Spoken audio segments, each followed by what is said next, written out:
ನಮಸ್ಕಾರ. ಇವತ್ತು ನಾವು ಒಂದು ಸಖತ್ ಮಜಾವಾಗಿರೋ ಹಾಸ್ಯ, ರಹಸ್ಯ ಮತ್ತು ಒಬ್ಬ ವಿಚಿತ್ರ ನಾಯಕನ ಕಥೆಯುಳ್ಳ ಹೊಸ ಸಿನಿಮಾ ದಿ ಪೆಟ್ ಡಿಟೆಕ್ಟಿವ್ನ ನೋಡೋಣ ಬನ್ನಿ. ಒಂದು ಕಾಣೆಯಾದ ನಾಯಿ, ಒಂದು ಮುಳುಗಿ ಹೋಗ್ತಿರೋ ಏಜೆನ್ಸಿ, ಅದ್ರ ಜೊತೆಗೆ ಮೀನು ಕಳ್ಳ ಸಾಗಣೆ. ಅರೆ, ಇದೆಂತ ಕಾಂಬಿನೇಷನ್ ಅಲ್ವಾ? ಕೇಳೋಕೆ ವಿಚಿತ್ರ ಅನಿಸಿದ್ರೂ ಈ ಸಿನಿಮಾದ ಕತೆ ಶುರುವಿಂದಲೇ ನಮ್ಮನ್ನ ಹಿಡಿದಿಟ್ಕೊಳ್ಳುತ್ತೆ. ಈ ಅಸಾಮಾನ್ಯ ನಾಯಕನ ಜಗತ್ತಿಗೆ ಹೋಗಿ ಬರೋಣ. ಇವರೇ ನಮ್ಮ ಹೀರೋ ಟೋನಿ ಜೋಸ್ ಅಲುಲಾ. ನೋಡೋಕೆ ಒಳ್ಳೆ ಹುಡುಗ, ಆದ್ರೆ ಪತ್ತೇದಾರಿ ಕೆಲಸದಲ್ಲಿ ಇನ್ನೂ ಹಸುಗೂಸು. ಅವರ ತಂದೆ ಬಿಟ್ಟು ಹೋದ ಏಜೆನ್ಸಿಯನ್ನ ಉಳಿಸೋದು ಒಂದು ಕಡೆ ಆದ್ರೆ, ಇನ್ನೊಂದು ಕಡೆ ತನ್ನ ಬಾಲ್ಯದ ಗೆಳತಿಯನ್ನ ಇಂಪ್ರೆಸ್ ಮಾಡೋದು ಅವರ ದೊಡ್ಡ ಗುರಿ. ಇಲ್ಲಿಂದಾನೆ ಕತೆಗೆ ಅಸಲಿ ಟ್ವಿಸ್ಟ್ ಸಿಗೋದು. ಟೋನಿಗೆ ಕಾಂಪಿಟಿಷನ್ ಕೊಡಕ್ಕೆ ಬರ್ತಾರೆ ರಜತ್. ಇಬ್ರಿಗೂ ಒಂದೇ ಗುರಿ, ಅದು ಕೈಕೇಯಿ. ಒಬ್ರು ತೀರಾ ಅನನುಭವಿ, ಇನ್ನೊಬ್ರು ಪಕ್ಕಾ ಪ್ರೊಫೆಷನಲ್ ಪೊಲೀಸ್. ಈ ಪೈಪೋಟಿಯೇ ಇಡೀ ಸಿನಿಮಾದಲ್ಲಿ ಕಾಮಿಡಿ ಹುಟ್ಸೋದು. ನೋಡಿ ಕತೆ ಹೇಗ್ ಸಾಗುತ್ತೆ ಅಂತ. ಶುರುವಾಗೋದು ಒಂದು ಸಿಂಪಲ್ ನಾಯಿ ಹುಡುಕೋ ಕೇಸ್ನಿಂದ. ಆದರೆ ನೋಡ್ತಿದ್ದಂತೆ ಅದೇನಾಗುತ್ತೆ, ಒಂದು ದೊಡ್ಡ ಸ್ಮಗ್ಲಿಂಗ್ ರ್ಯಾಕೆಟ್ ಬಯಲಾಗುತ್ತೆ. ಆಮೇಲೆ ನಮ್ಮ ಹೀರೋ ಸ್ಮಗ್ಲರ್ಗಳನ್ನ ಎದುರಿಸ್ತಾರೆ. ಕೊನೆಗೆ ಅನಿರೀಕ್ಷಿತವಾಗಿ ಇಡೀ ಕೇಸನ್ನೇ ಸಾಲ್ವ್ ಮಾಡಿ ಹೀರೋ ಆಗ್ಬಿಡ್ತಾರೆ. ಸಖತ್ ರೋಲರ್ ಕೋಸ್ಟರ್ ರೈಡ್ ಅಲ್ವಾ? ಹಾಗಾದ್ರೆ ಈ ಸಿನಿಮಾದಲ್ಲಿ ಅಷ್ಟೊಂದು ಸ್ಪೆಷಲ್ ಏನಿದೆ?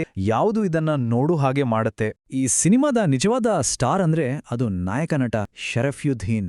ಅವರ ಪರ್ಫಾರ್ಮೆನ್ಸ್ ಬಗ್ಗೆ ಹೇಳಲೇಬೇಕು. ಅವರ ಮುಗ್ಧತೆ, ಆ ಗೊಂದಲ, ಆದ್ರೂ ಏನಾದ್ರೂ ಸಾಧಿಸಬೇಕು ಅನ್ನೋ ಆ ಪ್ರಾಮಾಣಿಕತೆ ಎಲ್ಲವನ್ನೂ ಅದ್ಭುತವಾಗಿ ತೆರೆ ಮೇಲೆ ತಂದಿದ್ದಾರೆ. ಆ ಪಾತ್ರದ ಗೊಂದಲದಲ್ಲೇ ಹುಟ್ಟೋ ಕಾಮಿಡಿ ಇದೆಯಲ್ಲ, ಅದೇ ಸಿನಿಮಾಗೆ ಒಂದು ಹೊಸ ಮೆರುಗು ಕೊಡೋದು. ಅಷ್ಟೇ ಅಲ್ಲ, ಇನ್ನೂ ಕೆಲವು ಕಾರಣಗಳಿವೆ. ಸಿನಿಮಾದ ಟೋನ್ ತುಂಬಾ ಲೈಟ್ ಆಗಿದೆ, ಪಾತ್ರಗಳ ನಡುವಿನ ಕೆಮಿಸ್ಟ್ರಿ ಚೆನ್ನಾಗಿ ವರ್ಕೌಟ್ ಆಗಿದೆ, ಮತ್ತೆ ಈ ಪೆಟ್ ಡಿಟೆಕ್ಟಿವ್ ಅನ್ನೋ ಕಾನ್ಸೆಪ್ಟ್ ಕೂಡ ಫ್ರೆಶ್ ಆಗಿದೆ. ಒಟ್ಟಿನಲ್ಲಿ ಫ್ಯಾಮಿಲಿ ಜೊತೆ ಕೂತ್ ನೋಡಕ್ಕೆ ಒಂದು ಪರ್ಫೆಕ್ಟ್ ಎಂಟರ್ಟೈನರ್. ಎಲ್ಲಾ ಸಿನಿಮಾದಲ್ಲೂ ಪ್ಲಸ್ ಪಾಯಿಂಟ್ಸ್ ಇಂದ ಹಾಗೆ ಕೆಲವು ಮೈನಸ್ ಪಾಯಿಂಟ್ಸ್ ಕೂಡ ಇರುತ್ತಲ್ವಾ? ಈ ಸಿನಿಮಾದಲ್ಲಿ ಎಲ್ಲೆಲ್ಲಿ ಸ್ವಲ್ಪ ಎಡವಿದೆ ಅಂತ ನೋಡೋಣ.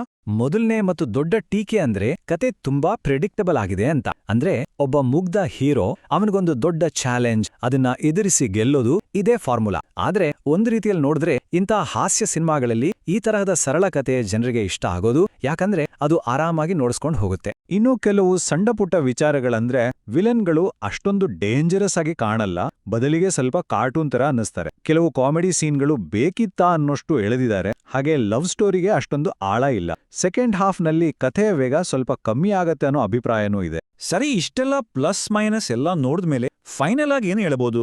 ಒಟ್ಟಾರೆಯಾಗಿ ಹೇಳೋದಾದ್ರೆ ದಿ ಪೆಟ್ ಡಿಟೆಕ್ಟಿವ್ ಒಂದು ಮಜಾವಾದ ಫೀಲ್ ಗುಡ್ ಸಿನಿಮಾ. ಇದರಲ್ಲಿ ಸೀರಿಯಸ್ನೆಸ್ಗಿಂತ ಜಾಸ್ತಿ ಹಾಸ್ಯ, ಸ್ವಲ್ಪ ಗೊಂದಲ ಮತ್ತು ಹೃದಯಸ್ಪರ್ಶಿ ಕ್ಷಣಗಳಿಗೆ ಹೆಚ್ಚು ಜಾಗ ಕೊಟ್ಟಿದ್ದಾರೆ. ಕುಟುಂಬದ ಜೊತೆ ಒಂದು ಕ್ಲೀನ್ ಸಿನಿಮಾ ನೋಡ್ಬೇಕು ಅನ್ಕೊಂಡವ್ರಿಗೆ, ಕಾಮಿಡಿ ಇಷ್ಟಪಡೋರ್ಗೆ, ಲೈಟ್ ಆಗಿರೋ ಕ್ರೈಮ್ ಕತೆಗಳನ್ನ ಇಷ್ಟಪಡೋರ್ಗೆ, ಹೀಗೆ ಜಾಸ್ತಿ ತಲೆಗೆ ಹುಳ ಬಿಟ್ಕೊಳ್ದೆ ಒಂದ್ಸಾರಿ ಎಂಜಾಯ್ ಮಾಡ್ಬೇಕು ಅನ್ನೋ ಎಲ್ರಿಗೂ ಈ ಸಿನಿಮಾ ಹೇಳಿ ಮಾಡಿಸಿದ್ದು. ಸೊ ಫೈನಲ್ ರೇಟಿಂಗ್ 5ಕ್ಕೂ 3.5 ಸ್ಟಾರ್.